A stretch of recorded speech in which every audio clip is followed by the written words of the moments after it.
Bienvenidos todos ustedes, muy buenas tardes. Qué alegría poder compartir con ustedes otra vez, seguir compartiendo. Ahora en este caso una charla sobre el instrumento que yo interpreto, que yo toco, que es la guitarra. Espero no aburrirlos. De hecho, intentaré no hacerlo lo más ágil posible, porque en realidad la historia de la guitarra, reducirla en una pastilla de 1 hora me parece muy complicado, pero en realidad creo que la intención de esta charla, más que ofrecerles a ustedes una historia de la guitarra absolutamente detallada, pues es más bien quizá de alguna manera explicarles que este instrumento que yo toco me ha supeditado a una forma de expresión, a una forma de creación, y que, bueno, en realidad soy afortunado de tocar este instrumento, porque gracias a este instrumento me ha generado un montón de ideas musicales que sin duda alguna se derivan de él. De hecho, tengo un amigo catalán, filósofo, que decía que las personas tomamos unas 3 decisiones en la vida. Creemos que todo el tiempo estamos decidiendo, pero él decía, no, estaba como él decía que tomamos 3 decisiones en la vida, y que él conocía gente de 90 años que aún no había tomado su primera decisión. O sea, es cierto que nosotros siempre estamos muy supeditados al medio, al lugar en donde nacemos. Por supuesto, en el caso de los músicos, el instrumento que tocamos también nos dirige, perdón, está fallando un poquito el micro, espero que no, nos dirige demasiado hacia una forma de pensamiento musical. Estoy absolutamente convencido de ello. Entonces, bueno, empezaré pues definiendo un poquito la guitarra, ¿no? La guitarra es un instrumento que en realidad es mutable. Cuando nosotros hablamos de guitarra, no hablamos de un único instrumento. O sea, ayer mismo he tocado, por ejemplo, 2 guitarras que son muy diferentes entre sí. Ambas son guitarras, una guitarra Godin, otra guitarra, otro instrumento del gran luthier mexicano Abel García. Y así tenemos guitarras Fender, Gibson, en fin, folk, guitarras de muchos tipos. Pero, digamos, los parámetros más o menos que ciñen al instrumento son los siguientes. Es un instrumento de cuerda pulsada. Consta de una caja de resonancia y un mástil provisto de diapasón y trastes sobre los que se tienden las cuerdas. En el extremo del mástil posee un elemento llamado cabeza, en el cual se colocan los dispositivos de afinación. Esto ha variado. Ahora tenemos maquinarias que son metálicas y que tienen un mecanismo ya mucho más sofisticado. Anteriormente se ponían unas clavijas a presión sobre la cabeza y así es como se afinaba la guitarra. La caja presenta un fondo y una tapa usualmente planos, unidos por aros o costillas. Este es un elemento interesante porque esto sí crea una diferencia entre lo que conocemos como guitarra y lo que conocemos como laúd. Si los laúdes sí se caracterizan más bien por tener esta forma de pera y ser más bien ovalados, la guitarra normalmente ha sido plana en casi toda su historia, un poquito abovedada, pero no mucho. La caja tiene figura de 8, también esa es otra característica. El número de cuerdas ha variado durante su historia, sin embargo, se ha mantenido un patrón de afinación por cuartas justas, con una tercera mayor situada entre algunas de las cuerdas centrales. Eso también es algo que es más o menos regular y también muy particular. Actualmente se utilizan algunas escordaturas, se pueden utilizar muchas afinaciones diferentes, pero siempre se regresa a un patrón de afinación que es siempre por cuartas justas con alguna tercera en medio. Bueno, como el ancestro de la guitarra, como comentaba ayer en el concierto, pues el ancestro de la guitarra es la lira griega, que esto más o menos es la imagen que ven por ahí es una concha de tortuga, sería un poco muy parecido a la lira que imaginamos de quien se dice en la mitología griega que construyó la guitarra, que fue Hermes. Es más o menos esa una lira griega. No les cuento el mito, más bien seguimos adelante. Los instrumentos españoles medievales de cuerda pulsada se dividían en dos grupos: los de caja en forma de media pera, como los laúdes renacentistas, y los de tapa en forma de 8. De este grupo surge la guitarra. Esto es importante. En el medievo existía un instrumento que se llamaba guitarra.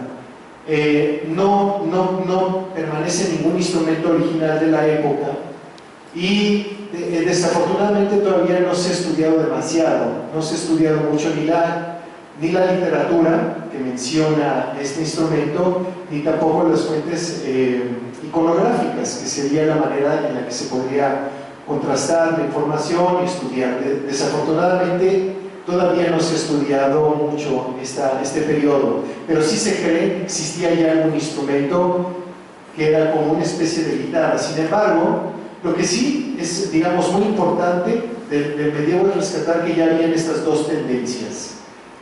Estos dos instrumentos se diría que parten del ud árabe, que es como el padre de ambos, que incluso también un poquito por mito y un poco en realidad se dice que lo llevó Siriaba a España, que el famosísimo Paco de Lucía le compuso una hermosa pieza, recomiendo ampliamente su escucha.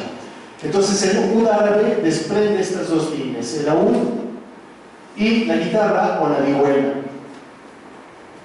La guitarra se origina, si podemos estudiar la historia de la guitarra, a partir de 1500. Se origina en España en algún momento anterior a 1500. Durante el siglo XVI la guitarra genérica era llamada vihuela o guitarra en España y viola en Italia. Esto es muy interesante porque a veces, sobre todo cuando vemos los instrumentos antiguos, hablamos de vihuelas y no entendemos exactamente la diferencia entre qué era una guitarra, qué era una vihuela. Bueno, era prácticamente el mismo instrumento. Incluso hay algunos expertos en la materia, como Xavier Díaz La Torre, por ejemplo, que él menciona que la única diferencia entre guitarra y vihuela era la forma de tocar. Y tocar guitarra era más hacia el rasgueo, más hacia lo popular, y tocar vihuela era más hacia la música polifónica, más por punteado. En fin, es una teoría. Las dimensiones de su construcción no eran fijas, y la nota de referencia para su afinación podía variar hasta en un intervalo de quinta. Teníamos vihuelas que eran pequeñitas, vihuelas que eran más grandes. De hecho, hay algunos tratados de los vihuelistas renacentistas en las que combinan este tipo de instrumentos. Combinan la vihuela aguda con la vihuela grave. No tenían dimensiones fijas como las guitarras actuales. Las guitarras actuales sí que tienen ya una dimensión un poco más establecida, sobre todo en el tiro de cuerda, es decir, del puente hacia la cabeza. El tiro de cuerda regularmente es de 65 centímetros. Antes no era así. La vihuela más grave era llamada vihuela mayor y la más aguda vihuela menor. El término vihuela se utilizaba para asignar a otros instrumentos como la vihuela de arco, hoy conocida como viola da gamba. Y de hecho es un instrumento increíblemente parecido a la guitarra. Increíblemente parecido. La viola da gamba que toca el famosísimo intérprete Jordi Savall, este intérprete genial, de la escuela catalana. Esta vihuela es una vihuela tenor que se afina casi como la guitarra. Es como si la guitarra tuviera un capotrasto en el tercer traste, es decir, de la cuerda más grave a la más aguda es sol, do, fa, la, porque ahí tiene una alteración, re y sol. En fin, los que son guitarristas les va a sonar muy familiar, quizá los otros músicos no tanto, pero lo que quiero decir es que es muy similar la afinación. Se ve que eran hermanas, ¿no? También existía otro instrumento que le llamaban vihuela de peñola. Esta vihuela se tocaba con un plectro, que era una especie de huesito, era un huesito largo, como una púa larga, y rasgaba la vihuela. Se utilizaba normalmente la vihuela de Peñola para acompañar canciones. La vihuela del siglo XVI, vamos a analizar este instrumento. La vihuela renacentista, hoy conocida como vihuela renacentista, tenía entre 6 y 7 órdenes dobles de cuerdas. Normalmente la primera era sencilla, o sea, todas las demás eran dobles y se pulsaban al mismo tiempo. Las cuerdas eran de tripa sin entorchar, todas. El entorchado surgió después, pero todas estas cuerdas eran de tripa. Las clavijas se insertaban a presión en la cabeza del instrumento, como los violines, exactamente a presión, y no tenía ningún otro tipo de mecanismo para reajustar la afinación, pero además la afinación era bastante más libre que en la actualidad. Es decir, incluso cada intérprete a veces generaba pequeñas desafinaciones que le daban, hoy conocidas como desafinaciones, que le daban como su toque personal. Entre los músicos sabían que alguno de los intérpretes tocaba a veces algunos intervalos un poquito más agudos o un poquito más graves. Era muy interesante. Los trastes eran de tripa y no estaban fijos en el mástil. También la razón es que ellos buscaban también esta sensación que ahora consideramos de desafinación. O sea, a veces subían un poquito, bajaban un poquito el traste para generar una afinación un poquito más personal, más propia. La boca del instrumento era cubierta por una roseta. Era una roseta que tapaba literalmente la boca del instrumento. Actualmente, de hecho, a ese aro que tenemos en la guitarra le llamamos roseta, pero eso en realidad no es una roseta. El nombre adecuado tendría que ser boquilla, pero quedó el nombre de roseta justamente por esta tradición de los instrumentos antiguos. Presentaban múltiples ornamentos con incrustaciones de maderas preciosas, madreperla, marfil, etc. De hecho, había instrumentos que eran increíblemente lujosos, con un montón de incrustaciones de marfil, con concha nácar, incluso con trozos de plata o de oro, etc. Aquí les muestro una roseta de un instrumento que en realidad no es una vihuela renacentista, en realidad es una guitarra barroca. Después les explico por qué es barroca. Y ya ven cómo tiene estas ornamentaciones. Normalmente se hacían con papel o con madera también. En algunas ocasiones se utilizaba madera. Esta es evidentemente de papel. Y bueno, habían algunas que son increíblemente sofisticadas. Bueno, ahora les voy a poner esta fotografía viene en el libro de la Declaración de Instrumentos Musicales de Bermudo. Esta vihuela, pues como pueden ver, no sé si se alcance a ver, pero parece que son 7 órdenes, ¿verdad? En la pantalla no la alcanzo a ver, pero puede ser una vihuela de 7. En fin, esta iconografía viene en este libro. Luego viene, esta es una vihuela original. Esta vihuela se encuentra en el monasterio de Guadalupe. Como pueden ver, tiene 5 rosetas. Tiene 5 rosetas. No se puede tocar este instrumento. Este instrumento solamente... y de hecho, quizá en la época era raro que se tocara, porque es un instrumento muy grande. Es un instrumento que tiene un tiro de cuerda de 70 centímetros. Normalmente la guitarra tiene 65, como ya les decía. Si tiene 70 centímetros es prácticamente el tamaño de un cello. O sea, el brazo, el mástil, es prácticamente el tamaño de un cello. Entonces se cree que las monjas del monasterio la utilizaban para acompañar sus canciones. Pero es muy poco probable que se tocara música muy sofisticada. Es un instrumento bello que tiene varias incrustaciones de concha nácar, y que se ve que ganó algunos concursos en su época.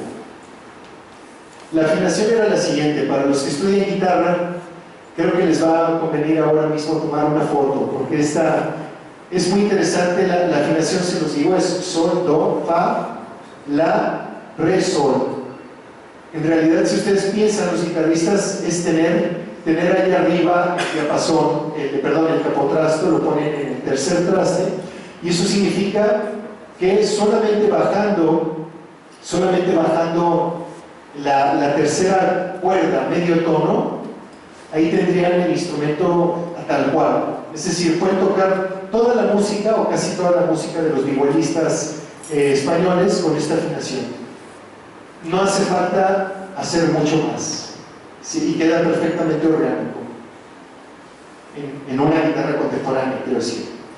La vihuela gozó de mucho prestigio dentro de las cortes, universidades y grupos eclesiásticos.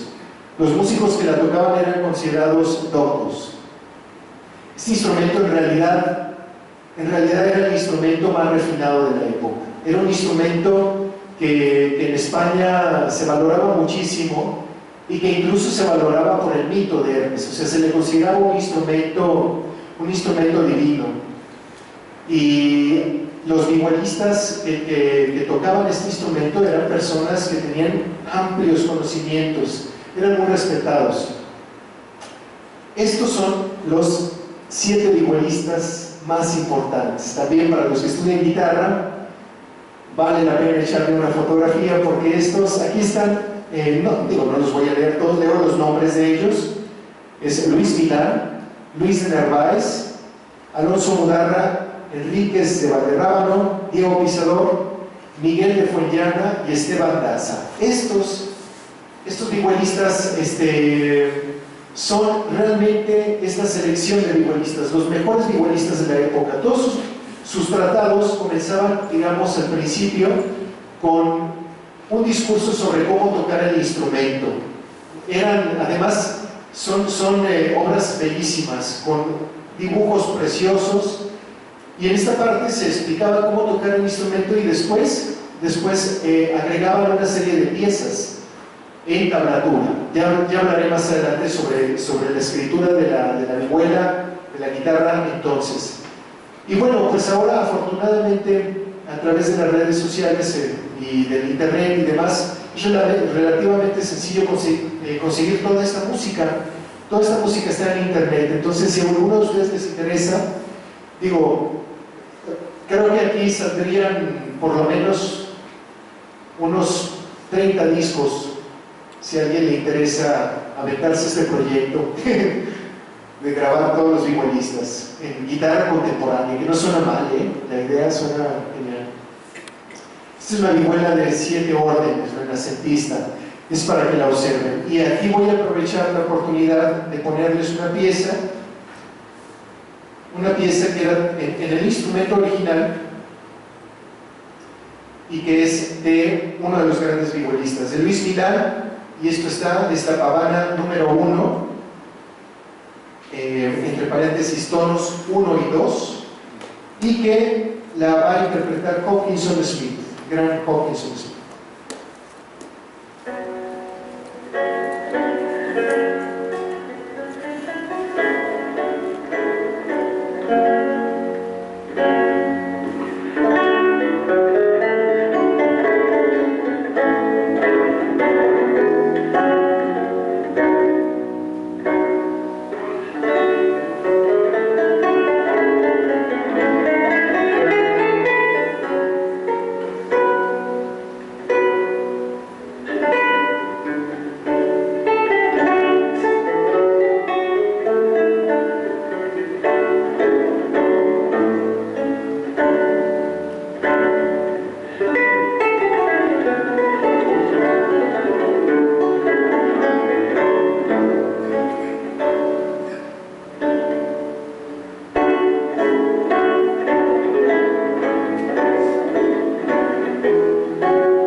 Como pueden ver, además, a mí me parece maravilloso el sonido de este instrumento.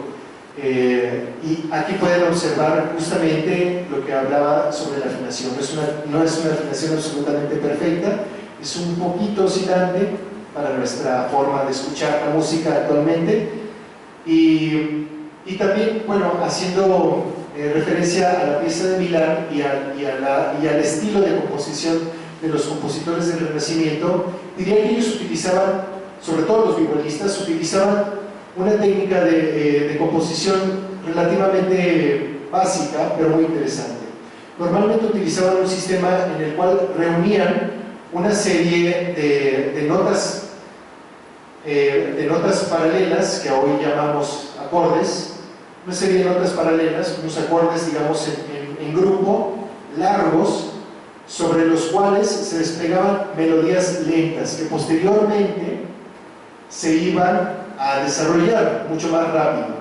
O sea, tenían siempre esa base, una melodía lenta con algunos acordes dispuestos, y a partir de eso generaban lo que ellos llamaban los glosados. Y era muy común en esa época, por ejemplo, hacer vaciados de música coral en las vihuelas. Es que era un instrumento también en este sentido, como la guitarra, tan dócil, tan bueno para poder generar tantos sonidos, tanta polifonía, que ellos lo que hacían es que tomaban la música coral y la tocaban tal cual, lo que hacía el coro lo tocaban en la vihuela. Por supuesto hacían algunas pequeñas adaptaciones, y para suplir, digamos, esta cualidad del coro de mantener las notas, lo que ellos hacían, como no podían mantener las notas, entonces lo que hacían es que generaban estos sistemas de glosados, o sea, estas como escalas, estas como cadencias, que entonces hacían que estos entornos, que eventualmente son muy largos, fueran ricos. Y esto evidentemente que se volvió también una de las características que también eran medida o eran metro de qué nivel de intérprete estaba ejecutando. ¿Por qué? Porque ellos en estos lapsos largos solían improvisar estas cadencias. Se solían hacer estas cadencias larguísimas, todo el tiempo improvisaban sobre estos lugares, con estos sistemas que le llamaban glosas. Bueno, el periodo vital de la vihuela es de 1503 a 1618. Es un periodo vital muy cortito en relación a su éxito. Algunos grandes autores, algunos grandes musicólogos como Gerardo Arriaga, dicen que muy probablemente la vihuela se perdió prestigio, por un lado porque no era un instrumento que tocara al pueblo, o sea, se tocaba solamente, como dije anteriormente, en los grupos eclesiásticos, en las universidades, pero en realidad no era un instrumento muy popular, no era un instrumento que tocara el pueblo, solamente en las grandes cortes. Y además, las piezas de vihuela normalmente se tocaban también con laúd. Entonces, como el laúd renacentista tenía exactamente la misma afinación y tenía incluso las mismas órdenes, posiblemente una más, los laúdes renacentistas llegaban a tener hasta 8 órdenes de cuerdas, pues entonces empezaba a tocar esta música y, bueno, al final tal parece según Gerardo Arriaga, que el laúd le fue ganando terreno a la vihuela. Entonces se fue desplazando la vihuela para que el laúd tomara como este puesto de gran élite. Por eso, evidentemente, ya en el barroco, en muchas de las cortes, el instrumento, digamos, más importante era el laúd barroco, un instrumento grandísimo que otorgaba un montón de graves, una tesitura realmente muy amplia. Bueno, paralelamente a la vihuela estaba lo que hoy llamamos guitarra renacentista, que también entonces le llamaban vihuela. Incluso, curiosamente, ahora, bueno, es maravilloso que ahora con las redes sociales, con el Facebook y tal, ahora uno se entera de muchas cosas muy tontas, innecesarias, pero también de cosas muy interesantes. Tengo entre mis contactos a Xavier Díaz La Torre, que es un gran vihuelista, y me llamó la atención que justo mientras venía en el autobús a Aguascalientes, vi una publicación de Xavier y él puso una foto de una vihuela renacentista de 6 órdenes. Entonces alguien le pregunta, Xavier, oye, ¿cuál es la diferencia entre guitarra y vihuela? Y justamente en ese momento él dice, bueno, la diferencia es el modo de tocar. no necesariamente la estructura. Esa es una tendencia, pero también la otra tendencia es que existía un instrumento que era más cortito, era más pequeñito, tenía menos cuerdas, y a este instrumento casi siempre le llamaban guitarra. Voy a describirlo un poquito. Era una vihuela de 4 órdenes, con el primer orden sencillo y el cuarto octavado. La primera cuerda era sencilla, no era doble, y el cuarto, será más grave, tenía una octava arriba. Eso es algo muy interesante porque le va a permitir realizar una polifonía también muy particular. Su periodo de florecimiento se sitúa entre los siglos XVI y XVII. La primera vez que se publicó música escrita para este instrumento fue en los 3 libros de música en cifra para vihuela de Alonso Mudarra, que es de estos grandes vihuelistas. Es decir, Mudarra, así como escribió para este gran instrumento tan famoso en las cortes, también escribió para este otro. Y se ve que las cortes de hecho alternaban, y muchos de los otros grandes vihuelistas también llevaban este instrumento y lo alternaban con la vihuela de 6 órdenes. Sin embargo, este instrumento también se tocaba, pues incluso ahí, no recuerdo la cita, no, caray, debería de haberlo puesto aquí en una cita de Bermudo, decía que era un instrumento que utilizaban en las barberías. En las barberías y algo así como en los burdeles o las cantinas, lo menosprecia un poco. Sin embargo, lo que sí es muy interesante es que este instrumento pues era como un paralelo a la guitarra, era lo mismo, pero con una función, un papel social un poco diferente. Hay música maravillosa también para este instrumento, de tal manera que los chicos que están estudiando guitarra, les recomiendo que tomen una foto de esto, porque les paso un tip. Si están muy loquitos, podrían hacer transcripciones de este instrumento de esta forma. Fíjense la afinación. Sol, do, mi, la.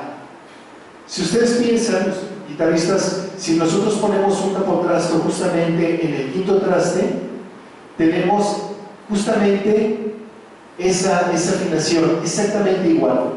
Ahora, evidentemente tenemos la problemática de la octava en la cuarta cuerda, pero yo recomendaría poner una tercera cuerda en lugar de una cuarta, o sea, una entorchada de cuarta. Yo recomendaría poner incluso poner una segunda cuerda y afinarla con la octava arriba. Y con este truquito podrían tocar sin hacer transcripción de nada, obras para este instrumento, y además tendrían los bajos libres, o sea que podrían incorporar también por ahí un montón de una tesitura mucho mayor. Ahí yo lo he intentado y se hizo muy bien. Sí, suena muy bien. Ay, caray, se está apagando esta. La guitarra de 4 órdenes se encontraba sujeta a una visión social ambivalente, como he dicho, ¿no? Era el instrumento del pueblo, pero también escribieron para él grandes vihuelistas. Aquí menciono algunos. Mudarra, que escribió genial, Fogliana, y en Italia escribió también para ello Carreto y Giovanni Giuliani. En los Países Bajos, Pierre Falese, que es uno de los más importantes. En Alemania, Michel Pretorius. En Francia, Leroy, Ballard, Collier y Morlet. Así lucía una guitarra renacentista. Como pueden ver, es prácticamente una vihuela, es igual que una vihuela, o que ahora llamamos vihuela de 6 órdenes. Es exactamente el mismo instrumento, nada más un poquito adaptado a la exposición de cuerdas. Bueno, pues ahora, mientras vemos este instrumento, les pongo una pieza. Les voy a poner una pieza con uno de los instrumentos, con una guitarra barroca. También se trata del intérprete Scott Winston Smith, y la pieza es una romanesca de Alonso Mudarra.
Muy bien, como pudieron observar, justamente tener la cuarta cuerda con la octava genera una polifonía sumamente interesante, ayuda a desarrollar una polifonía muy diferente a la que se pudiera desarrollar en la vihuela de 6 órdenes. También este instrumento es muy interesante porque al estar, digamos, situado en un papel social tan ambivalente, pues prácticamente se tocaba a veces como se podía. Entonces se desarrollaron, o sea, había gente que no había sido formado de una manera académica y pues se generaron muchos estilos de tocar este instrumento. Y uno de los estilos que fue más importante fue justamente el del rasgueo. El del rasgueo, que en realidad se empezó a desarrollar más en otra vihuela, de la cual voy a hablar en un momento más, pero este instrumento lo adaptó y lo llevó a su máxima expresión. Entonces hay obras que combinan rasgueos, polifonía. Este es un instrumento muy interesante. El siguiente instrumento del cual vamos a hablar es la guitarra de 5 órdenes, la que hoy conocemos como guitarra barroca, pero que en realidad surge más o menos a finales del Renacimiento. La primera literatura musical para este instrumento del cual se tiene registro es el método del guitarrista catalán Joan Carles Amat, titulada Guitarra española y bandola en 2 maneras de guitarra castellana y catalana de 5 órdenes. Esto fue en Barcelona en 1596. Esto es bien interesante porque este instrumento, bueno, continúo un poquito y ahora les explico más. En este instrumento se desarrolló la técnica de rasgueado. Los primeros métodos, incluidos el de Amat, enseñaban acordes básicos y la manera de realizar acompañamientos sobre sencillas melodías. Este instrumento es maravilloso porque en realidad es el instrumento que va a ser la vinculación absoluta entre lo popular y lo académico o lo musicalmente más sofisticado, por llamarlo de alguna manera. Y es bien interesante porque en este instrumento se desarrolló un sistema que se llamaba alfabeto. El alfabeto pues no era más que una disposición de acordes. A cada acorde se le daba una letra específica, muy parecido a lo que ahora consideramos o llamamos el cifrado americano, ¿no? Que ya sabemos, por ejemplo, encontramos una C, sabemos que estamos hablando de un Do mayor, por ejemplo. Bueno, esto ya existía a finales del Renacimiento con este sistema de alfabeto. Entonces se ve que se acompañaba sin desarrollar realmente unos arreglos muy sofisticados. En estos métodos se trazaban algunas melodías en notación y se ponía el alfabeto y se acompañaba, tal cual se acompaña hoy en día la música popular. De hecho, entre los mariachis todavía hay un poquito esta tradición de hablar así de estos acordes. De repente, por ejemplo, se habla del acorde, del tercer acorde o el segundo acorde, y ellos están hablando justamente de algún cambio armónico que sirve a la melodía, ¿no? Bueno, pues así mismo con el sistema de alfabeto. Giovanni Paolo Foscarini innova en 1630 mezclando los estilos de rasgueado y punteado en su método el primo segundo de terzo libro de la guitarra española, ¿no? ¿Qué es lo que les decía? Aquí ya hay esta combinación de rasgueo con punteado. El rango de vigencia de la guitarra de 5 órdenes fue del siglo XVII a XVIII. Aquí está la afinación. Esto pues ya prácticamente pues no se necesita nada, ya esto es nuestro instrumento. Si se ven, ahí están las 5 órdenes, entonces es la, re, sol, si, mi, es como nuestra guitarra actual. Ahora, aquí esa es la afinación con bordones, o sea, esto ya tiene cuerdas de entorchado, ya se empezaba a utilizar la sed, se combinaban las cuerdas de tripa con las cuerdas entorchadas, las cuerdas entorchadas tenían, digamos, eran cuerdas de seda que se recubrían, o sea, se entorchaban, pero eran de seda, no eran de tripa. Y luego, bueno, tenían la otra afinación que era afinación sin bordones, con pura cuerda de tripa. Y esta afinación era muy interesante para hacer música polifónica, porque como ven, es la, re, sol, si, mi, pero la, re está octavado, está una octava arriba, entonces nos funciona también un poquito como la guitarra de 4 órdenes para generar estas cosas, estos recursos tan bellos polifónicos, ¿no? Los compositores de la guitarra barroca son algunos de ellos, aquí menciono algunos, en estilo rasgueado, con sistema alfabeto: Amat, Giovanni Giuliani, Girolamo Montesardo, Floriano Pico y Juan Arañez. Estos no son muy conocidos. Estos autores no son tan conocidos porque en realidad eran más populares, curiosamente, pero tienen obras increíblemente maravillosas. Son joyas de la música. Y luego estaban los otros autores con el estilo punteado y o mezclado. Ahí tenemos a Foscarini, Corbetta, Gaspar Sanz, Robert Delisle, Francisco Guerau, que por cierto recomiendo muchísimo. Xavier Díaz La Torre, ahora he estado hablando muchísimo de él, pero bueno, pues es que es uno de los verdaderamente importantes para estos instrumentos. Él acaba de grabar un disco de este compositor Francisco Guerau. Es un disco pues muy grande, grabó toda la obra, es un disco integral y es verdaderamente una joya. Recomiendo su audición. Bueno, aquí vamos a ver una guitarra que construyó Antonio Stradivari, justamente el famosísimo constructor de violines. Bueno, pues también construyó algunas guitarras, y esta desafortunadamente no permanece ninguna más que esta, la guitarra Savionari, que de hecho, por ejemplo, en el libro de Eloy Cruz, La Casa de los 11 Muertos, todavía se menciona este instrumento como un instrumento que no se puede tocar.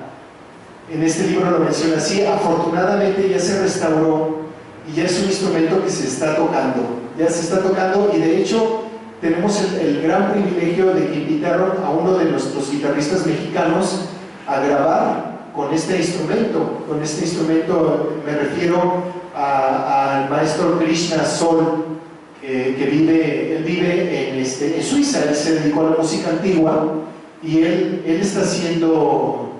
ya grabó con esta guitarra Savionari. Ahora les voy a poner una grabación de Rolf Lieslemann tocando La Caballería de Nápoles, esta famosa obra que inspiró a Joaquín Rodrigo, una de los tantos movimientos que inspiró a Joaquín Rodrigo para hacer la fantasía para un gentilhombre. No la toca con la Savionari, todavía no sale el disco de Rolf Lieslemann con este instrumento, y ya pronto saldrá, tendremos que estar atentos, pero aquí la graba también con otra guitarra barroca con un sonido hermoso también. Entonces es Rolf Lieslemann tocando La Caballería de Nápoles de Gaspar Sanz.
Además este hombre interpreta de una manera espectacular.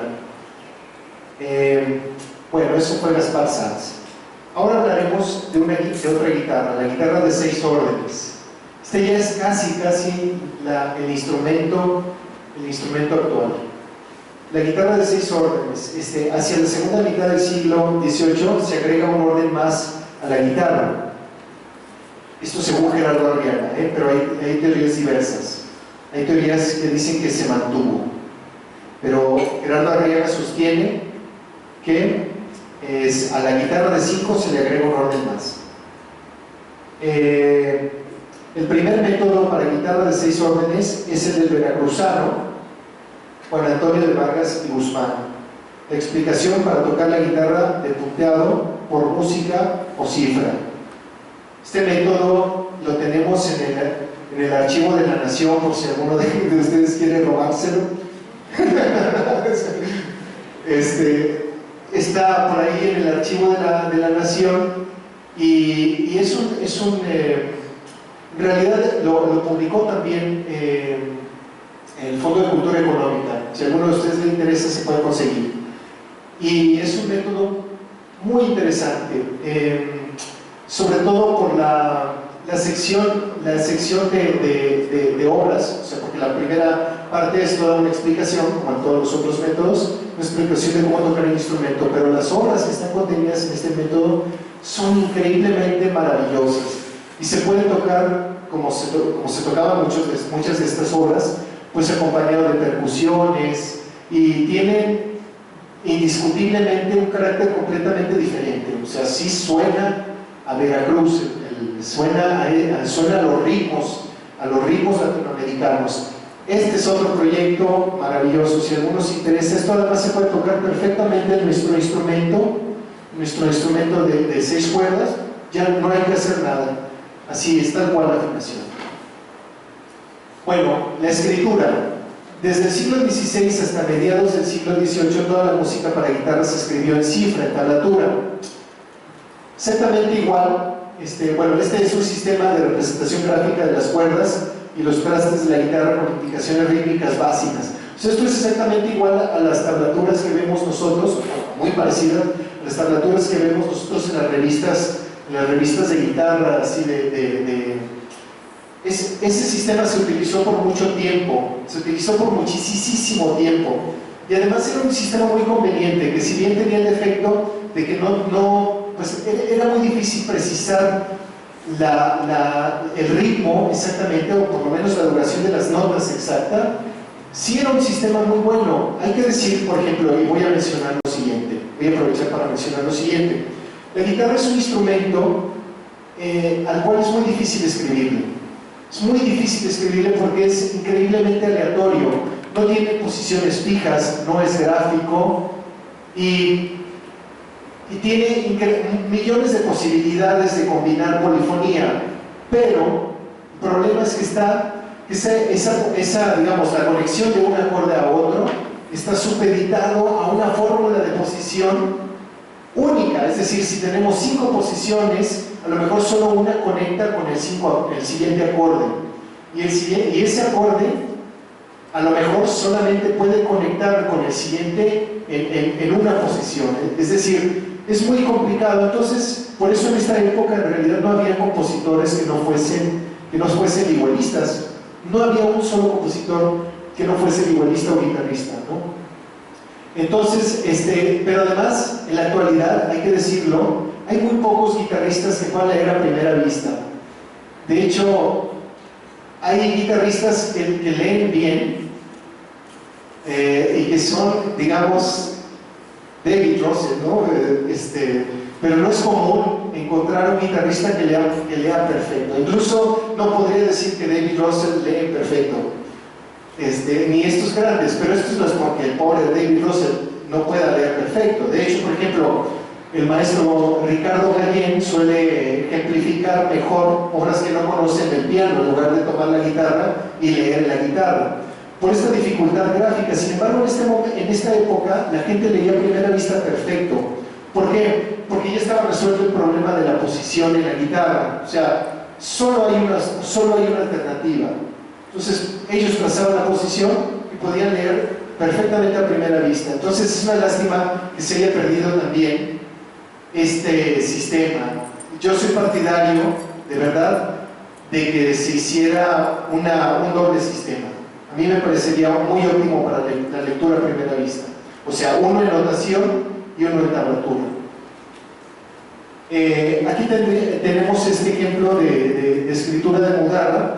Como pueden ver, ahí están las 4 cuerdas de esta guitarra de 4 órdenes. Si se fijan, los números indican el traste en el que se apuntaba el dedo, y luego las líneas son las cuerdas, ¿no?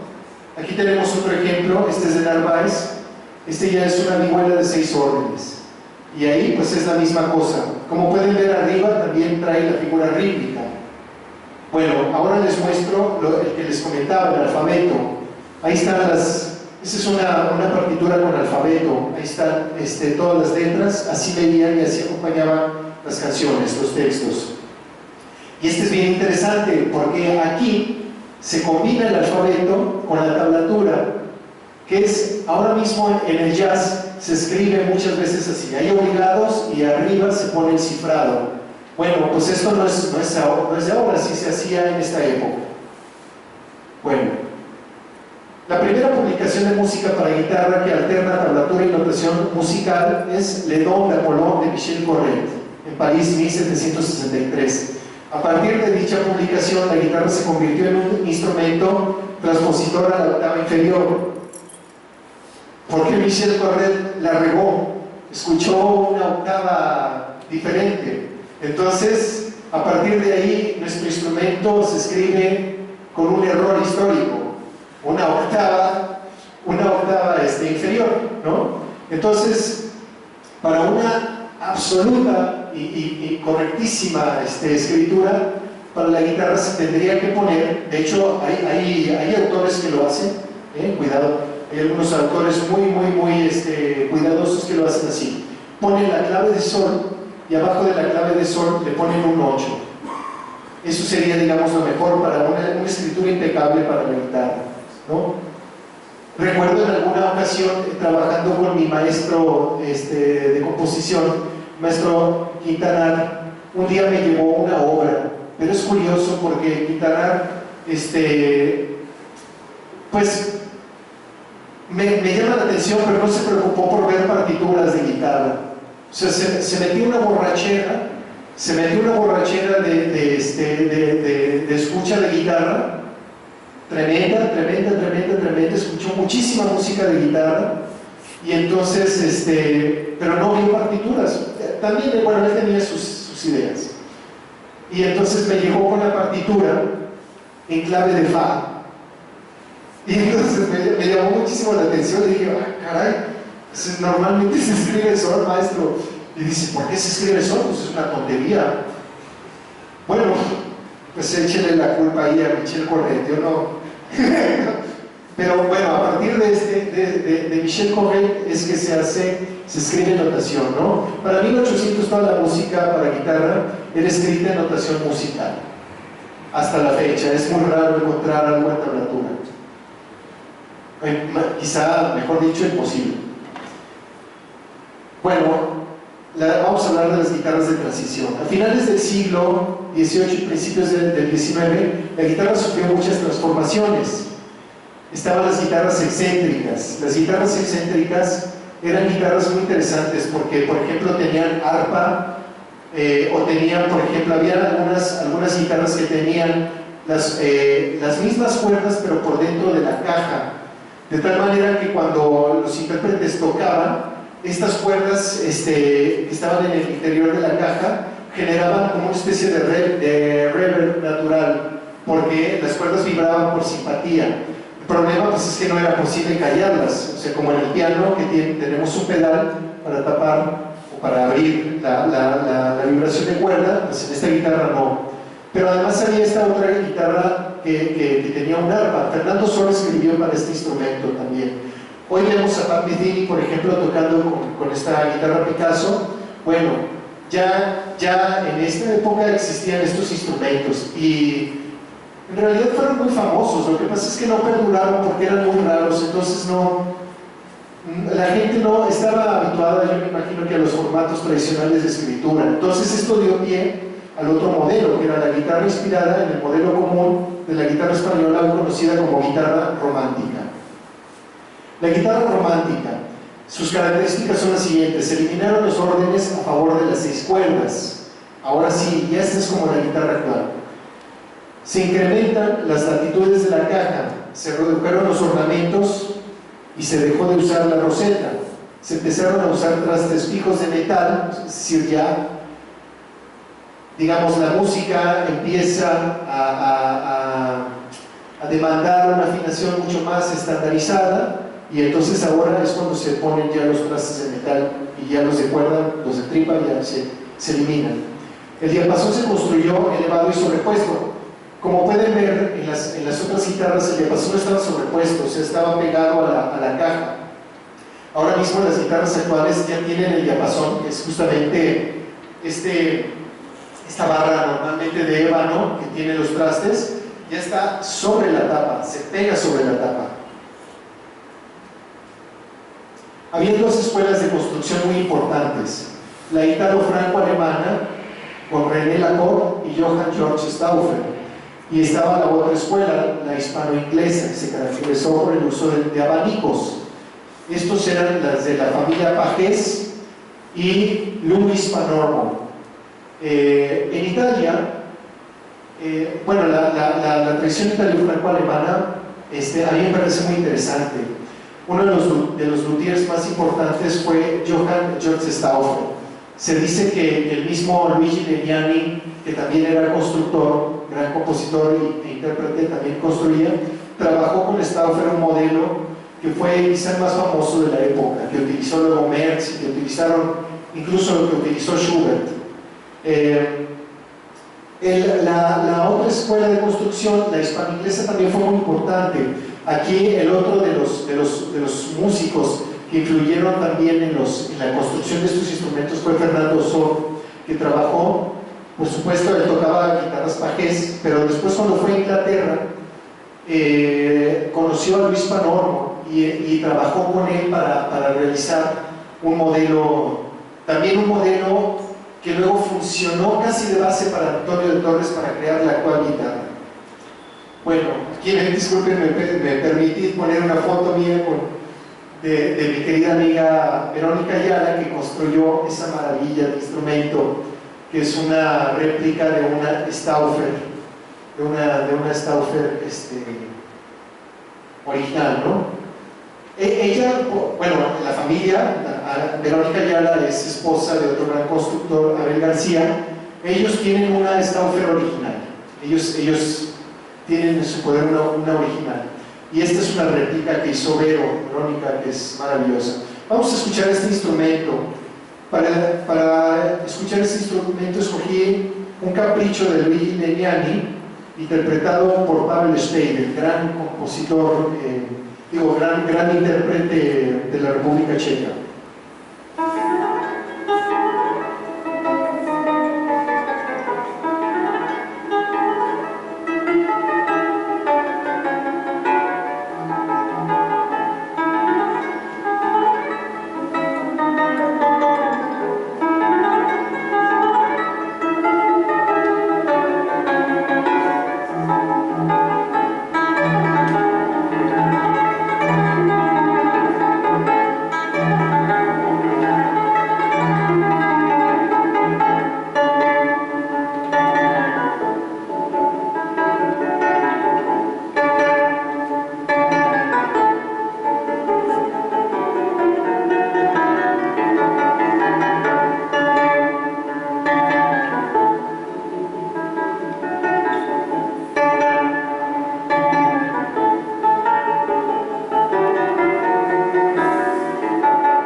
Es interesante cómo van cambiando también ya los timbres.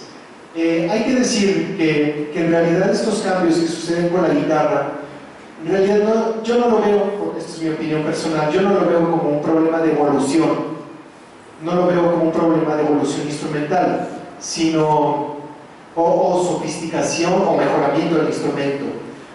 Yo considero que más bien son instrumentos que responden a necesidades musicales propias, ¿no? Por supuesto, en el Renacimiento, con estas órdenes y con estas características que permitían esta polifonía, pues el instrumento estaba dispuesto así. Conforme va entrando el barroco, entonces el pensamiento polifónico se va intercambiando ya por el pensamiento de la nueva textura o de la textura ya más utilizada en ese momento, que es la textura de melodía acompañada, de tal manera que son instrumentos que van, digamos, realizándose o construyéndose para acompañar melodías, y después de tener tanto en el Renacimiento como en el Barroco esta sensación etérea, esta sensación de que la música flota. La música entonces empieza a tender hacia tierra, empieza a ser más pesada, busca más el dramatismo, más el sonido contundente. Además, también por ahí los otros instrumentos empiezan a evolucionar, el piano, etc. Entonces, evidentemente se elimina el orden de cuerda en favor de que suene concreto, de que suene de manera precisa. Pero eso no significa que sea un mejor instrumento el actual a los instrumentos anteriores. No es una mejora instrumental, simplemente un cambio sonoro que además en la actualidad la maravilla es que podemos tocarlos todos, o sea, y yo incluso los invito a que toquen todos los instrumentos, guitarra eléctrica, vihuela, lo que sea, en un concierto, un recital clásico, el que quieran, me parece perfecto, de hecho. Compositores del siglo XIX. Voy a mencionar algunos rapidísimo. Estos los estudiantes de guitarra seguramente ya reconocerán algunos. Fernando Sor, Mauro Giuliani, Ferdinando Carulli, Dionisio Aguado, Sani de Ferranti, Napoleón Coste, Johann Caspar Merz, Giulio Remonti, Luigi Legnani, Huerta y Caturla, que era el favorito de Schubert, Luigi Boccherini, Niccolo Paganini, etcétera, ¿no? Hay muchos compositores que tocaban también la guitarra. Este instrumento que les mostré ahora, ¿no? La guitarra que ahora conocemos como clásico romántica. Schubert, de hecho, tiene un quinteto que, bueno, todavía no se sabe exactamente si es absolutamente de su autoría. Se le atribuye también, hay la teoría de que también pudo haber sido de otro gran guitarrista que era amigo de él, que se llama, de apellido Matejka, ruso. Y bueno, pues al final es probable que Schubert haya manipulado un poquito la instrumentación, la orquestación del quinteto, pero quizá no es totalmente de él. Pero lo interesante es que tuvo este acercamiento. Y además se supone, esto es también algo interesante, en Austria había un club de guitarristas, y ese club era concurrido por varios de los grandes compositores como Schubert, como Paganini, y ahí estaba también Giuliani, que era uno de los... Giuliani era un consentido de Beethoven. De hecho, Giuliani llegó a tocar el cello en algún estreno de alguna obra de Beethoven, y Beethoven le tenía un aprecio importante y lo admiraba muchísimo como guitarrista. Beethoven compuso para guitarra, compuso para tercerola. Él compuso para tercerola. De hecho, hay un musicólogo mexicano, caray, creo que es familiar tuyo, Carlitos, que está en Tijuana, se me acaba de olvidar su nombre. Entonces, bueno, o amigo,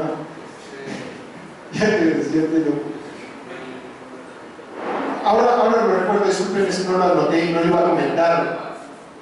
Alberto Bach, exactamente. Alberto Bach publicó ya en la editorial, que ya no existe, en Yolotl, esta pieza de Beethoven, el tercer orden, desafortunadamente no se puede tocar, es muy incómoda, no es guitarrística, habría que hacerle algunos arreglos que tienen que ser tan sofisticados que, bueno, pues no mucha gente se ha atrevido, ¿no?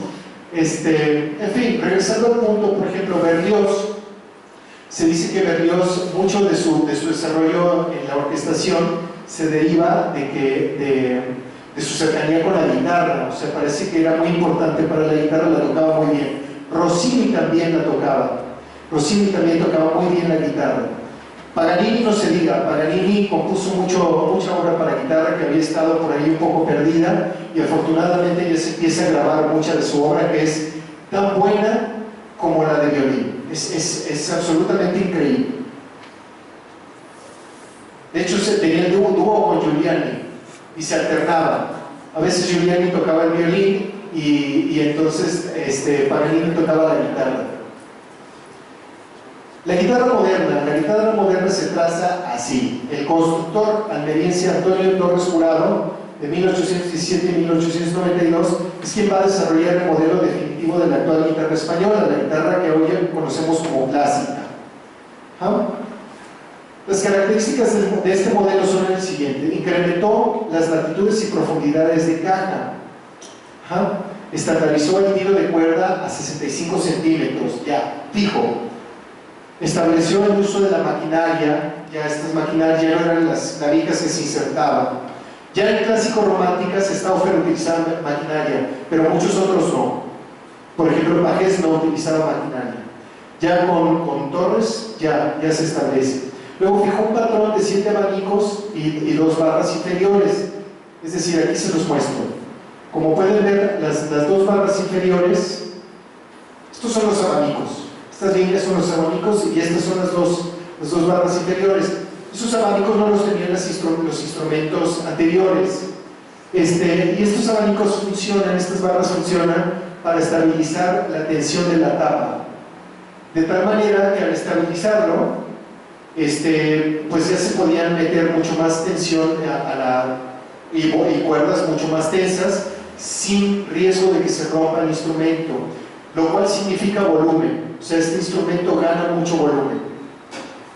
Ahora, les voy a mostrar aquí a mi querido amigo Abel García, que él hizo esta réplica que es única en el mundo, es una guitarra Cumbre, era una réplica de la guitarra Cumbre de Antonio de Torres, que es un instrumento sofisticadísimo.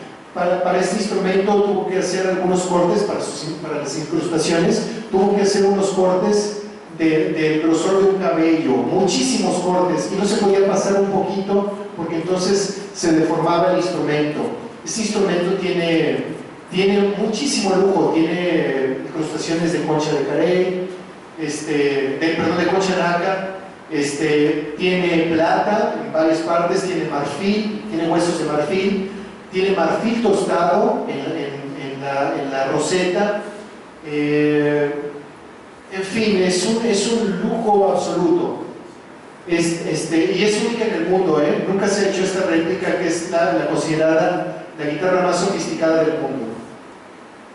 Aquí está el costado, como ven, tiene unas, en fin, es muy bello instrumento. Ven cómo está todo este montón de ornamentos, es una joya. Vean, estos son los costados, o los aros, como le quieran llamar. Ahí como tiene todo esta suerte de incrustaciones, es un instrumento espectacular. La maquinaria es de plata, hecha con exactitud. Se tomó una foto de la maquinaria original y se mandó a hacer a Suiza esta maquinaria que es de plata. Luego tenemos esto es un tornavoz de plata. Esta cosa va dentro de la roseta y es de plata, y esto genera un sonido muy particular en los graves. Tenemos aquí está la roseta, que es un despliegue absoluto, es un virtuosismo tremendo de manufactura. Como pueden ver, ahí están también hizo la réplica de las etiquetas originales, y bueno, están hechas sobre plata, y para realzar las letras le puso marfil tostado. o sea, un polvito de marfil tostado.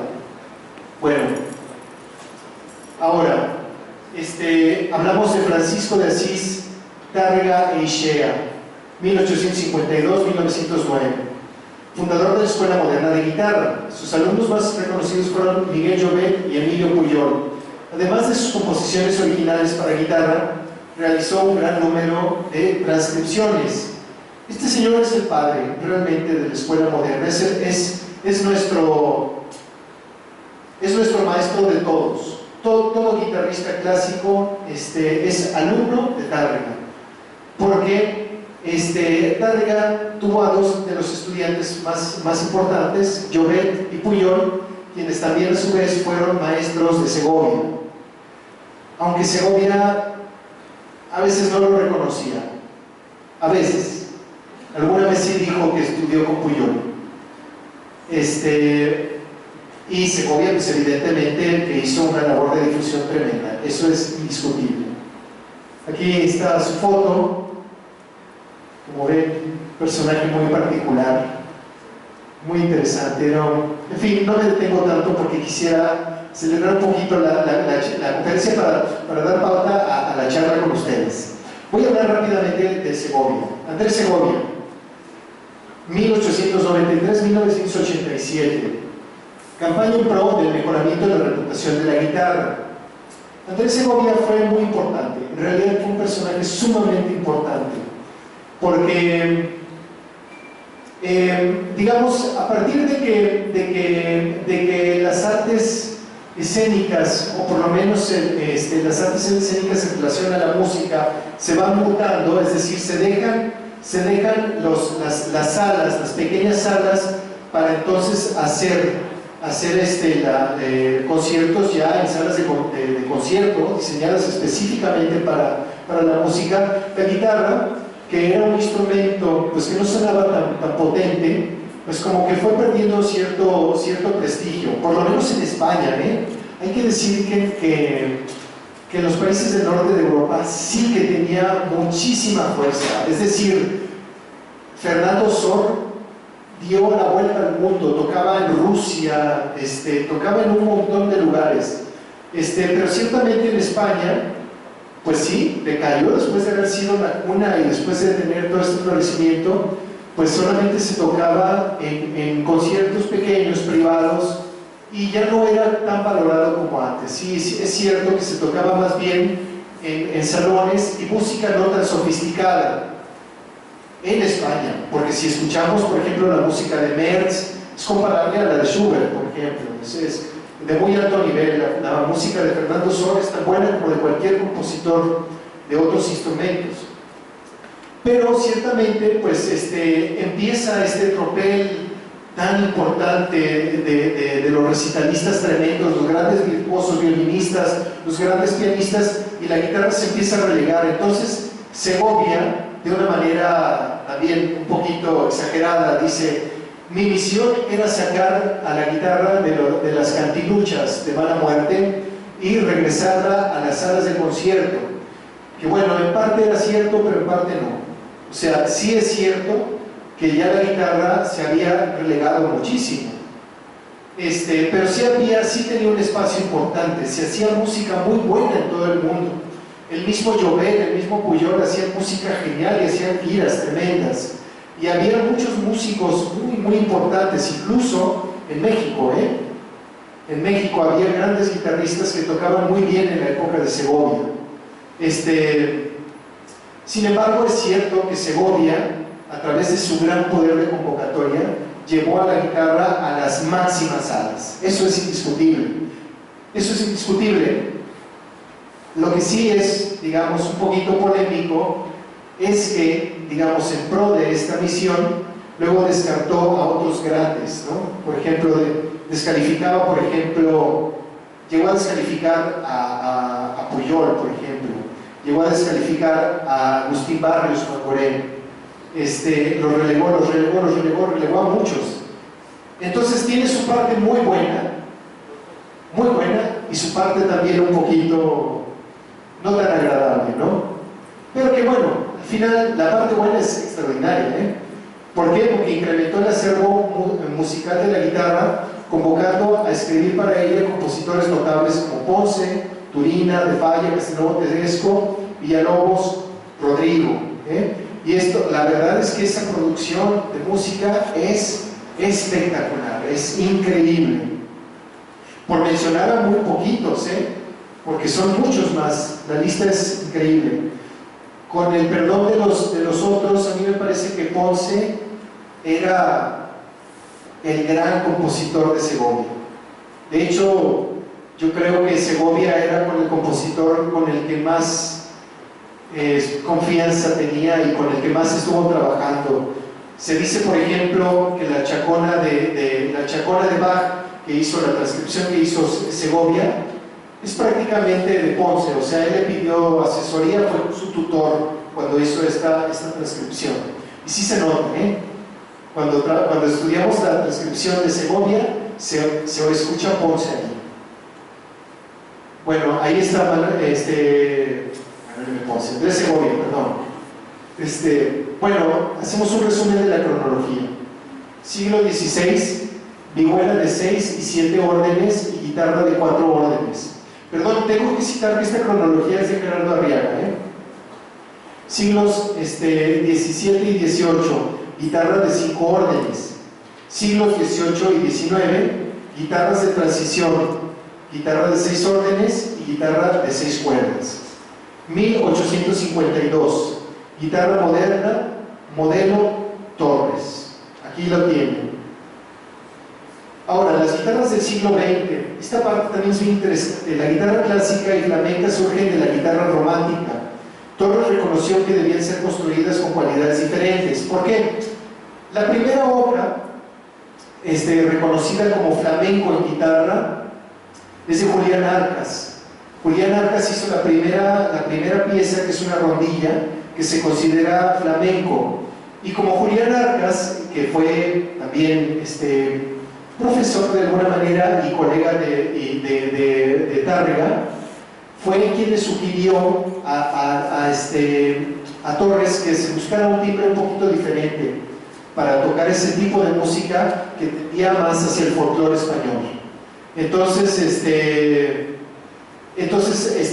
justamente ahí Torres es cuando hace la diferencia de las dos guitarras. Luego tenemos la guitarra folk. La guitarra folk aparece alrededor de 1900, originada a partir de las guitarras de 6 cuerdas que llevaron los inmigrantes europeos y los residentes mexicanos que permanecieron ocupados desde 1847. De hecho, se dice, por ejemplo, que un alumno de Stauffer, Frederick Martin, que ahora conocemos la compañía de guitarras Martin en Estados Unidos, bueno, pues Martin fue alumno de Stauffer y se le atribuye a Martin la creación a través de la recopilación de muchos luthiers por ahí también que estaban en Estados Unidos, la creación de la guitarra folk. Es decir, que la guitarra, bueno, ahora lo van a ver, la guitarra eléctrica se deriva de la guitarra de folk. Al principio se le colocaba a esta misma guitarra un fonocaptor. Después de la Segunda Guerra se empezaron a hacer las guitarras eléctricas con cuerpo sólido. Es decir, la guitarra folk se deriva de la escuela italo-franco-alemana. La guitarra folk es de luthier, de la familia de los Stauffer, ¿no? Y es la origina Martin, que todavía, pues de hecho, aquí tenemos a mi querido amigo Sergio. Creo que tú tienes guitarras Martin por ahí, o alguna vez tuviste. Sí, bueno, estas guitarras actualmente pues son muy famosas, son muy conocidas y fueron las que dieron lugar a la guitarra eléctrica. Se le ponía una pastilla al principio, un fonocaptor, y ya después se empezaron a hacer las guitarras sólidas, que por cierto, desafortunadamente, parece que Gibson, que fue una de las primeras fábricas que empezó a hacer las guitarras sólidas, parece que está en el punto de quiebre, o ya quebró, no sé, esto desconozco un poquito de eso, pero está con problemas muy importantes. Ya quebró una de las fábricas que sí son historia de la guitarra. Bueno, rápidamente hablo ahora del concierto de Aranjuez. ¿Por qué? El concierto de Aranjuez, escrito por Joaquín Rodrigo, fue escrito en 1939, su estreno fue en el Palau de la Música Catalana en Barcelona en 1940. La interpretó la Orquesta Filarmónica de Barcelona y el solista fue Regino Sáenz de la Maza. El director fue César Mendoza Lasalle. Bueno, ¿por qué menciono esta obra? Porque esta obra realmente es un parteaguas en yo diría, en la historia de la música. Es el concierto más escuchado, más comprado, más vendido. Es el concierto más vendido en la historia de la música. Y se dice que es el concierto más escuchado en toda la historia. Y bueno, fue un concierto que realmente ayudó a colocar a la guitarra en un punto muy importante, que por cierto, en ese concierto, justamente Andrés Segovia no tuvo nada que ver, aparentemente. La expectativa de este concierto originalmente fue para que fuese tocado por Andrés Segovia, pero Joaquín Rodrigo, por problemas económicos, tuvo que estrenarlo antes. Y eso de verdad le valió un pleito tremendo con Segovia. La verdad es que en cierto sentido, con justa razón, pero lo triste es que sí, el pleito fue tremendo. Afortunadamente, Joaquín Rodrigo, que era un tipo bastante audaz, se reconcilió con Andrés Segovia, componiéndole lo que para mí es el concierto más hermoso de Joaquín Rodrigo, que es la Fantasía para un gentil hombre. Y se la dedica a Andrés Segovia, y a partir de ahí pues otra vez se vuelve el vínculo y la reconciliación, ¿no? Bueno, en la actualidad voy a mencionar a estos amigos, estos grandes guitarristas. Solo menciono aquí, fíjense qué raro que menciono solamente a 5. Es que hay muchísimos en la actualidad, pero estos me parecen muy importantes, me parecen muy importantes. John Williams realmente, más allá de su absoluto control y de su perfección técnica, toda su vida ha sido muy admirado por eso. En realidad, lo que a mí me parece más importante de John Williams es que rescató mucho el repertorio que Segovia no tocaba. Por ejemplo, el repertorio de Barrios. Él fue el que rescató a Barrios y rescató a muchos otros compositores que de repente Segovia, pues por tiempo o por su ideología, no lo tocaba tanto. Entonces John Williams como que suple este huequito, y eso fue muy importante. Paralelamente, Julian Bream es muy importante porque él también es muy importante por muchas razones. Él es de los primeros guitarristas que empiezan a aventurarse a hacerse instrumentos antiguos. Se empieza a tocar con laúdes, con vihuelas, con guitarras de 4 órdenes, y además no solo eso, sino que empieza a hacer un montón de transcripciones también para el instrumento moderno, para la guitarra de Antonio de Torres, como se llaman así, y crea además grupos de música antigua y empieza a hacer un trabajo tremendo de investigación de la música antigua. Pero no solo eso, sino que además se aventura con música de otros géneros. Graba un disco con Ravi Shankar, por ejemplo, empieza a hacer mucha música de jazz con Stefan Grappelli. En fin, el tipo se logra una expansión tremenda y además convoca a unos compositores tremendos como Benjamin Britten, como Heinze, también Lennox Berkeley, etc. Ya los menciono un poquito después. Pero a William Walton, por ejemplo, las bagatelas de Walton son por la convocatoria de Brim, el Nocturnal de Britten también, etc., ¿no? En ese sentido, como que siguió esta tradición de quien él consideraba su maestro, Andrés Segovia. Luego, otro personaje también muy importante, no tanto como guitarrista, es Leo Brauer. Leo Brauer, el cubano Leo Brauer, es muy importante porque en realidad explota la guitarra como lo hizo en su momento Giuliani. O sea, Leo Brauer encuentra posibilidades armónicas pues que no se habían encontrado antes, y hace que la guitarra resuene de una manera espectacular, y compone en muchos lenguajes. con muchísimos estilos. Y considero también otra cosa muy importante con Leo Brouwer. Leo Brouwer me parece que logra vincular los lenguajes más académicos con los lenguajes también más populares. Y creo que eso le dio mucha popularidad, pero también mucha riqueza a su discurso. Yo no soy particularmente un admirador de su lenguaje musical. Lo admiro como orquestador, me gustan mucho algunas obras de él, pero no, vamos a ver, hay algunos otros compositores que me conmueven más, que me llaman más, pero sin lugar a duda me parece que Leo Brouwer es fundamental, absolutamente fundamental. Otro genio es Paco de Lucía, porque Paco de Lucía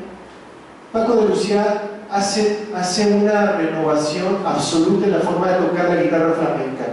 Actualmente hay guitarristas flamencos tremendos, pero todos son hijos de Paco de Lucía. Es decir, Paco de Lucía es el padre de la guitarra flamenca moderna.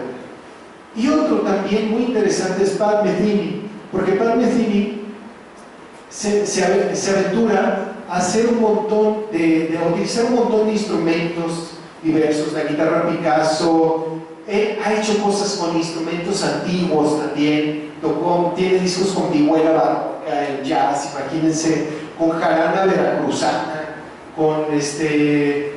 y tiene cosas muy interesantes, así como Joan Carles Amat en su momento sacó métodos solo con rasgueo, y el puro rasgueo ya valía la pena como obra, es decir, estamos pensando en una textura homofónica. Bueno, pues aquí resulta que Pat Metheny tiene un disco también de solamente esta textura. Tiene varios discos, solo rasgueo.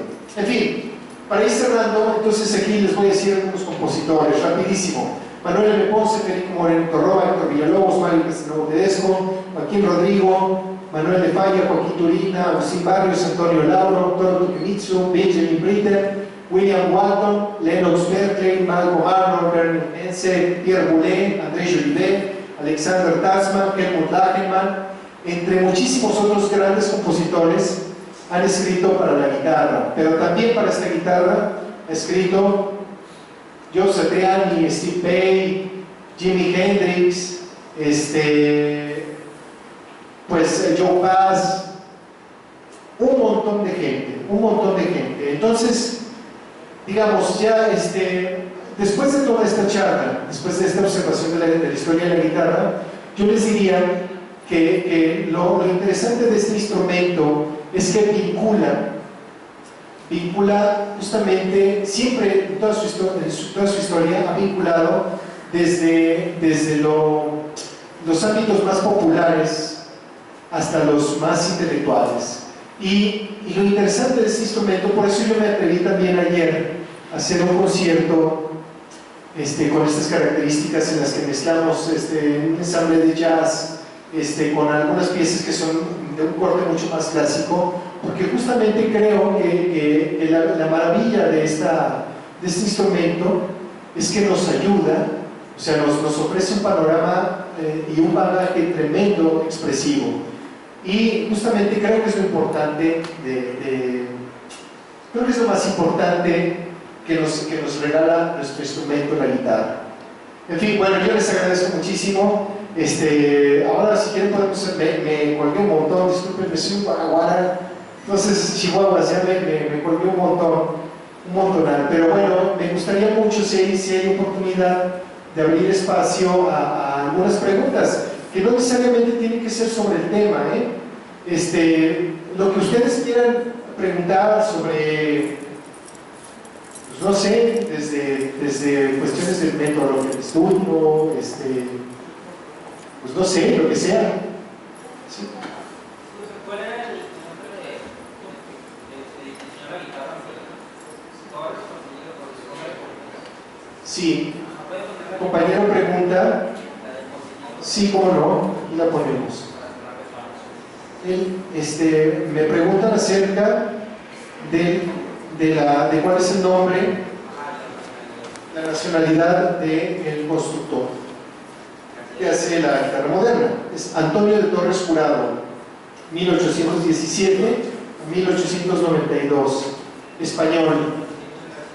Sí.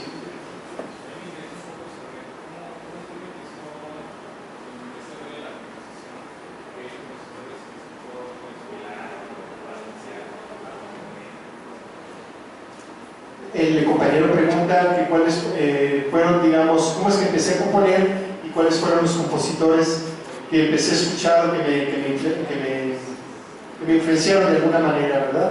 Bueno, creo que más que los compositores, yo recuerdo que cuando era niño, pues ponían algún disco, mis papás ponían algún disco y mi papá empezaba a cantar melodías que no pertenecían a la canción. Yo decía, pues, ¿qué es eso? ¿Por qué haces eso? Pero suena bien, está interesante que canta cosas como alternas. Lo recuerdo, yo estaba muy pequeño. Sí, que ese ejercicio está bien interesante. Entonces empezaba yo a cantar melodías como paralelas sobre los discos. O sea, en lugar de cantar estas son, pues, no sé, cantaba alguna.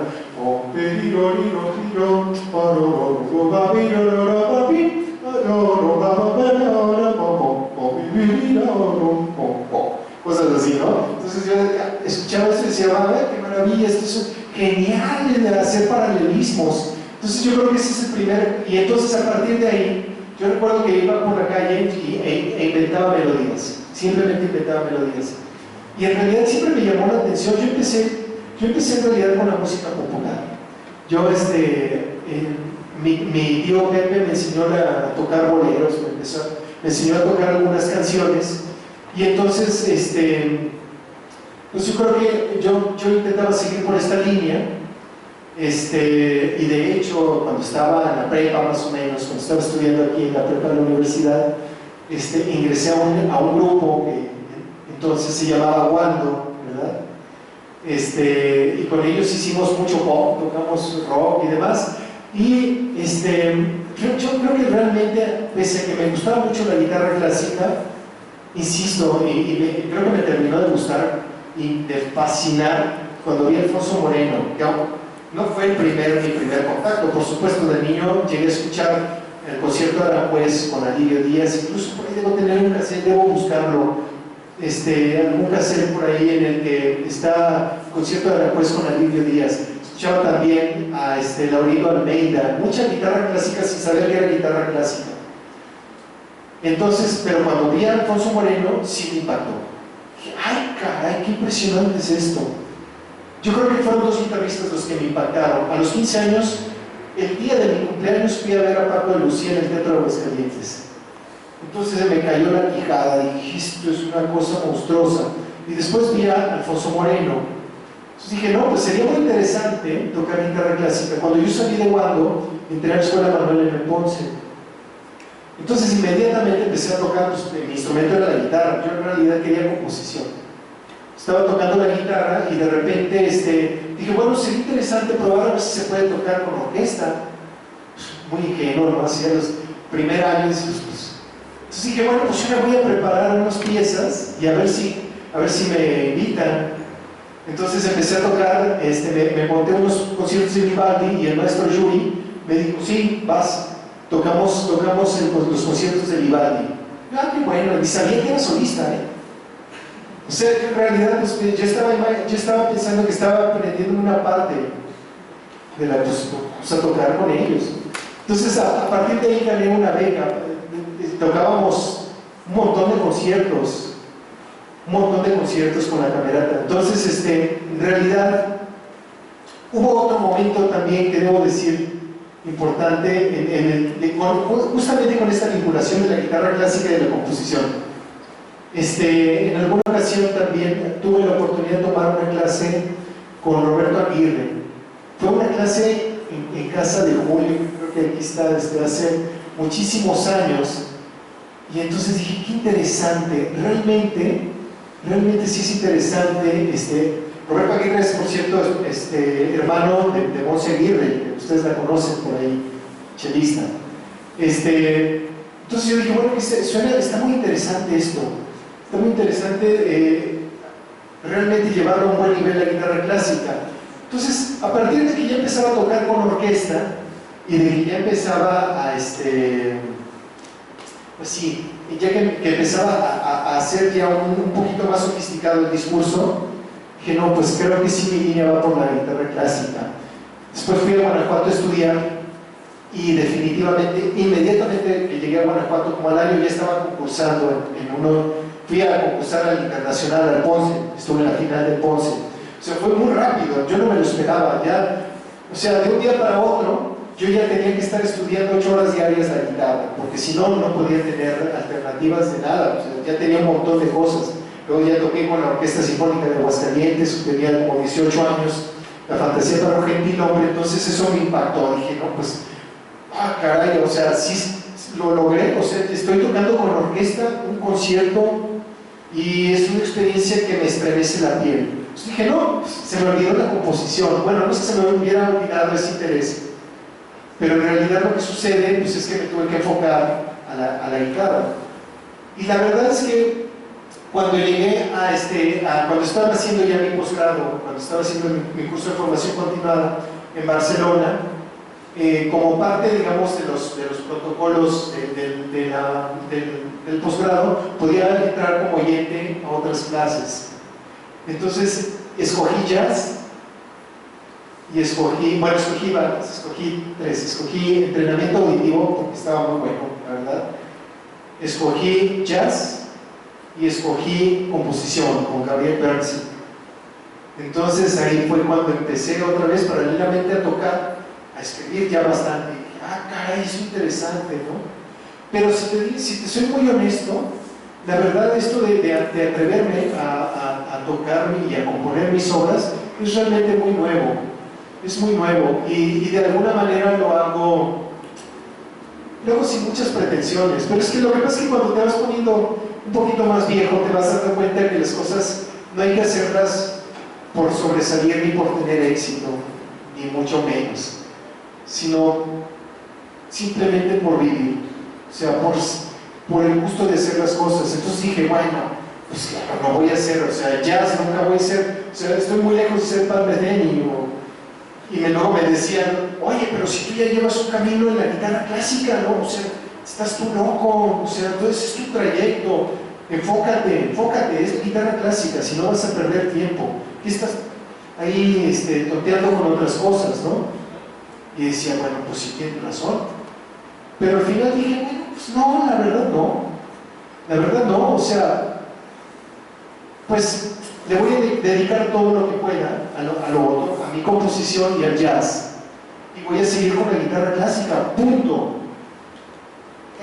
Por supuesto, dentro del gremio de los clásicos, a veces no soy muy clásico, ¿no? O sea, ya dicen, bueno, pues este no es guitarrista clásico, cuando yo tendría unos 25 años, pues yo era un guitarrista clásico, o sea, dentro del medio musical era un guitarrista clásico, punto. Cuando tenía 15 años yo era un guitarrista de rock, a los 25 era un guitarrista clásico. Hoy ya no soy dentro del medio muy considerado como clásico. Y luego dentro de los jazzistas tampoco como jazzista. Pero la verdad estoy bien contento, o sea, me vale fuerte, ¿no? No significa hacerlo de manera como irresponsable, o no tener paradigmas, los más altos paradigmas, ¿verdad? Es una cosa distinta.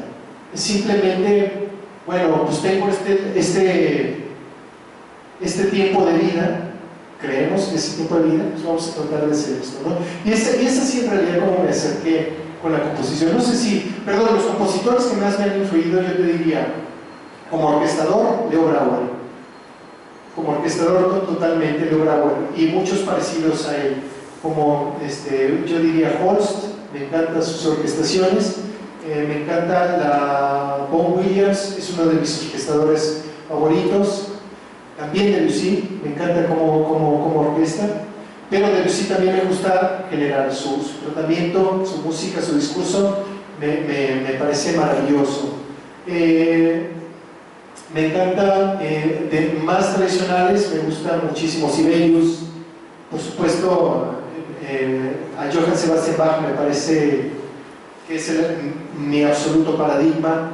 Me encanta Mozart también, y no me gustaba de chavo, no me gustaba nada, pero ahora me fascina Mozart, me cautiva, me mueve. Me encantan músicos populares, me gusta mucho Pat Metheny como compositor, ¿verdad? De los guitarristas, Fernando Sor, me encanta también. En fin, yo creo que por ahí. Perdón. Bueno, a ver, déjame mejor recorremos y si no para. Sí, para. Ya después regresamos. Tenemos un poco tiempo. ¿Alguna otra pregunta por aquí? Adelante.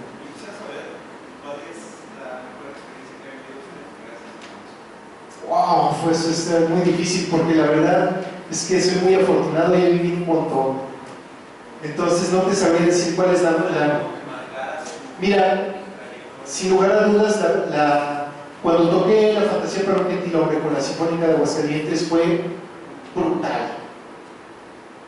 Pero, fíjate, con la Sinfónica de Aguascalientes tengo dos muy especiales. Hice un concierto del sur con un director que era buenísimo, Jerusalem Sharovsky, y la orquesta sonó tremendo. No sé, de esas pocas veces he sentido una conexión tan importante con las orquestas. Y esa vez yo creo que sí hubo así, como se sentía como si fuera un pequeño ensamble de cámara, o sea, como si estuvieras así con 3 personas, todo junto, todo así y con la misma energía. Esos fueron 2 quizás de los más importantes. Otro que me impactó mucho fue la primera vez que toqué en Suiza, bueno, en Europa. Fui a tocar a Suiza, el concierto del sur, con una orquesta muy buena, la Jugendorchester Orchester de Konitz, y la verdad es que iba tan nervioso, estaba con un nervio al punto del vómito, hermano, ¿para qué te digo? Era una cosa, la primera vez que viajaba hasta del otro lado del mundo, pero además llego y el cansancio, o sea, yo no tenía idea de que me iba a cansar tanto con ese viaje en el avión y el estrés. Entonces llego hecho en calidad de polvo, con un clima brutalmente diferente, o sea, un frío, estaba todo nevado, pero además todo diferente, completamente diferente. Yo me sentí un marciano. Desde que el avión va bajando, se va abriendo las nubes y el avión va bajando y se empieza a ver la ciudad de Ginebra, llegué a Ginebra, se ve el pueblito así totalmente nevado y los Alpes a un lado. Dije, madre mía, ¿qué está pasando aquí? Esto es falso, Pues no era real. Cuando llego, empiezo a sentir el frío, y al día siguiente tenía inmediatamente el ensayo con la orquesta. No te quiero decir, o sea, me paré hecho polvo, estaba frito y no me salían ni 3 notas. Cuando llegué con la orquesta, pues yo creo que con la adrenalina, como que salté, así como que la libré. Dije, ay, joder, ya, por lo menos ya no sé si salió bien, pero no hice el ridículo. Dije, bueno, pues ya está, ya la libré, ya la hice. Entonces esa experiencia fue muy importante. Ya cuando sucedió el concierto, la verdad es que eso fue increíble. En la iglesia francesa de Berna, afuera estaba cayendo una nevada tremenda. Yo de verdad me sentía en un planeta diferente y muy contento. Esas fueron, yo creo que experiencias así que guardo así de manera muy entrañable.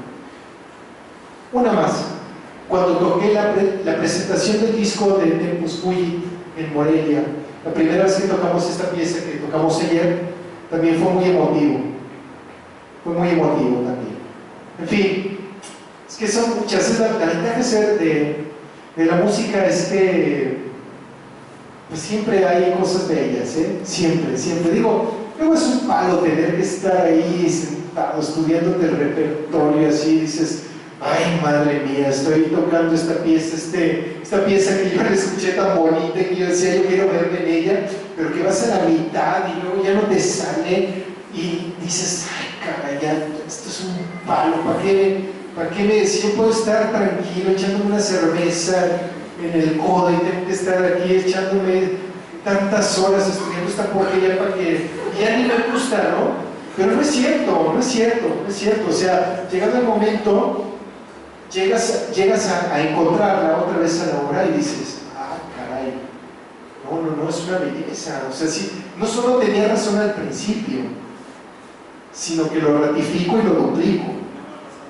Tenía más razón de la que pensaba, ¿no? Pero sí es bella la música. A ver, otra pregunta. Además de la dotación de ayer, ¿para qué ensambles ha compuesto o qué obras? He compuesto para cuarteto de cuerdas, he compuesto para trío de cuerdas, para cuarteto de maderas, para flauta sola.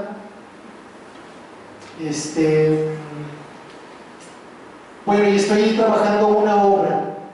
La verdad, empecé a trabajar una obra que mi intención original era presentarla en el concierto de ayer. Es una obra para gran orquesta y coro. Pero qué bueno que no se presentó porque está dificilísimo, ¿no? No lo hubiera acabado ni yendo a bailar a chata. Me cuelga, no, eso va a ser, yo creo que en un par de años la termino. Pero me hace ilusión. No tengo mucha obra, la verdad. ¿Para qué te miento para esto? ¿Qué lenguajes? Normalmente escribo en lenguajes modales. Como a mí me encanta el jazz, pues yo creo que casi que adopto las armonías de jazz o de ciertos tipos de jazz para escribir. Pero tengo algunas cosas que yo considero más como ejercicios pues he escrito lo de ecofonismo un poquitito, y sí he escrito cosas un poquito más bien locochonas, como para ruido y algunas cosas así, pero que no me gusta tanto escribirlas, pero me gusta mucho tocarlas. Entonces, bueno, ahí estoy como con esta disyuntiva. A lo mejor de alguna manera busco por ahí también la manera de tocarlas sin escribirlas y de que otros puedan tocarlas sin escribirlas, así, en torno al ruido, como Carlitos. ¿Otra pregunta? Sí. Rodrigo, ¿qué significado tiene para ti estar esta tarde aquí presente en esta tierra que fue lugar de crecimiento y de formación, aunque no naciste aquí, pero durante muchos años tú te formaste en diferentes valores, particularmente con tu familia y las primeras etapas escolares, y como dices, incluso en las musicales, y el hecho de que hayas vinculado tu presentación como la coincidencia, y mencionabas a José, que es un músico originario de esta tierra, nació circunstancialmente en Trujillo, y quizás se acordarás con todo respeto, ¿no? Que la cátedra lleva el nombre de Alfonso Moreno, y tú, bueno, seas un músico representativo, indudablemente de tu generación. ¿Qué sentimiento y qué significado tiene eso? Para mí es muy especial, muy especial. Muy especial porque en realidad yo me considero de Aguascalientes. Yo creo que, bueno, obviamente sin compararme con Ponce, que es el gran genio, mi gran maestro de todos, él también no era de Aguascalientes, pero se sentía y se decía de Aguascalientes. Pues yo también, en realidad, siempre que me preguntan, incluso en Morelia, ya llevo tantos años en Morelia, y cuando me preguntan que soy de Morelia, les digo, soy de Aguascalientes. Y en la Ciudad de México me fascina. La Ciudad de México, que es donde realmente nací, me fascina, pero lo que pasa es que como viví en mi infancia, pues perdí tantos vínculos y la desconozco por completo la ciudad. O sea, no me atrapa más que a la gente de otros lugares que van a la Ciudad de México y que dicen, mira qué interesante esto y lo otro, aquí se come sabroso, está Bellas Artes, mira nada más estos museos tan maravillosos. Pero bueno, no me siento, y creo que no tengo ni siquiera tampoco los estilos de muchas de las personas de la Ciudad de México, aunque me ven muy bien. O sea, sobre todo cierta gente de por ahí del sur de la Ciudad de México me cae muy bien, así tienen un ambiente muy bueno. Pero en realidad yo me siento de Aguascalientes, me siento de Aguascalientes. Entonces, quizá contestando a la pregunta de una manera un poquito más concreta, realmente qué significa para mí. Mira, hacer un concierto es compartir.